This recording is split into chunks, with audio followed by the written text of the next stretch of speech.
वाकई में मतलब इसे कह सकते हैं कि टाटा मोटर्स ने लीडरशिप ले ली।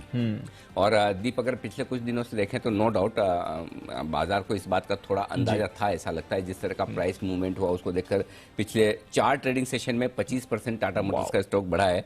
कहने के लिए आप कह सकते हैं कि मॉर्गन स्टैनली की रिपोर्ट का भी था, लेकिन जाहिर सी बात है इतनी बड़ी डील है तो उसका असर तो आपको दिखेगा ही। और लगभग 85 रुपए का एक बड़ा मूव टाटा मोटर्स में आता हुआ दिखा है और वन साइड मूव आया है। अब जो कुछ हुआ है वो 2 चीजें आपको दिखाता है। पहली चीज, अब तक आमतौर पर टाटा मोटर्स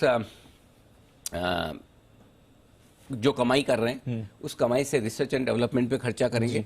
खर्चा करने के बाद वो R&D का जब रिजल्ट आएगा 2 साल 3 साल 5 साल में वो होता था। इस बार जो बदलाव हुआ है वो ये है कि टीपीजी आपको पहले ही पैसा दे रहा है और टीपीजी ने जो वैल्यूएशन किया है वो लगभग 9-10 बिलियन डॉलर के आसपास किया। और इस वक्त टाटा मोटर्स का पूरा वैल्यूएशन है वो 19-20 बिलियन डॉलर के आसपास, यानी कि इलेक्ट्रिक व्हीकल्स के बिजनेस को आप लगभग आधा वैल्यूएशन दे रहे हैं। तो जो बाकी का पैसेंजर व्हीकल्स और कमर्शियल व्हीकल्स में इतना बड़ा लंबा चौड़ा बिजनेस है टाटा मोटर्स के पास, जिसमें JLR भी है, यहाँ के सारे कमर्शियल व्हीकल्स का कारोबार, वो सिर्फ आधा ही है जी नहीं। इस हिसाब से आप समझ सकते हैं कि टीपीजी ने जो वैल्यूएशन, अच्छा और ऐसा नहीं कि कोई छोटी मोटी 1-2% की स्टेक खरीदी हो, 15% के आसपास की स्टेक लेना अपने आप में साइजेबल है। और पैसा जो डाल रहे हैं 7,500 करोड़ वो भी साइजेबल है। ये खबर टाटा मोटर्स की री रेटिंग करेगी, हो भी चुके हैं।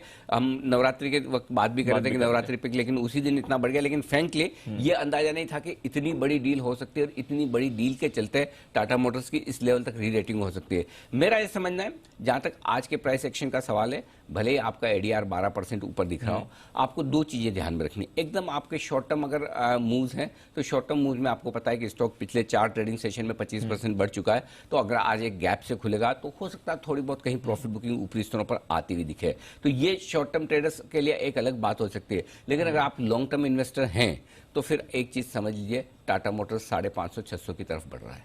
वाह, ये जो डेवलपमेंट हुआ है वो टाटा मोटर्स की और री रेटिंग करेगा। और सबसे बड़ी बात है कि इलेक्ट्रिक व्हीकल स्पेस में मैं ये तो नहीं कहूंगा कि हमारा टेस्ला है, ये कहना तो शायद गलत होगा या जल्दबाजी भी होगा, लेकिन ये जरूर कह सकते हैं कि अब लीडरशिप इलेक्ट्रिक व्हीकल्स में टाटा मोटर्स की है, बिल्कुल ये स्टेब्लिश हो गई है।